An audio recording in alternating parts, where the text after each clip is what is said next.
All right, Facebook and YouTube, what's going on, guys? Today is Wednesday, January the 18th. We are out in Farragut, Tennessee today. Our client called us out. They have quite a few areas. If you guys listen close, you need to listen close. It's actually very loud, very apparent. There are a few areas in the client's home where the hardwood floor is squeaking. We have a few areas on the steps as well that are squeaking. I believe, yep, this area.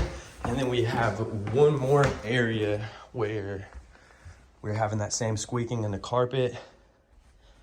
Yep, you guys can hear here. So what we're gonna do today is we're gonna go ahead and attempt to go ahead and get those fixed for him. A lot of the times, like I've told my client, what'll happen is it's either improper installation or they didn't use the right type of screws. Relative to humidity changes, you know, expansions of wood will kind of pull screws out of the hardwood if you're not using the proper screws. So we're gonna go ahead and try and get that fixed for them. So let's jump into it.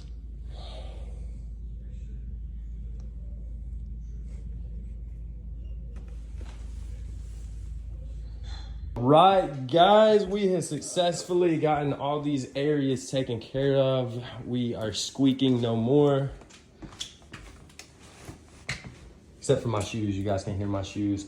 So we got this bucket on it. So we did some subfloor work as well as a little bit of injection work. That's why we got that 5-gallon bucket sitting on there. We want the, what we injected into the subfloor, we want that to cure for at least 24 hours.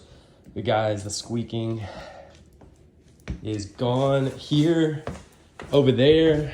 And you guys remember on the steps here, how bad the squeaking was. Starting with this step.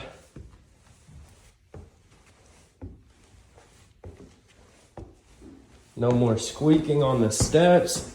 So we ended up fixing 3 steps. And then the carpet in here, you guys remember how bad that was.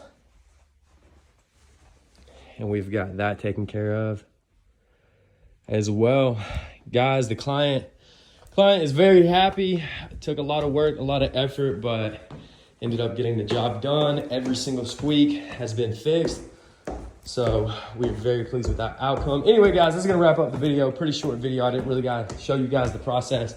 I had a lot to do and not a lot of time to do it. So I wanted to go ahead and get it taken care of. Anyway, guys, that's gonna wrap that one up. As always, I'll see you in the next one.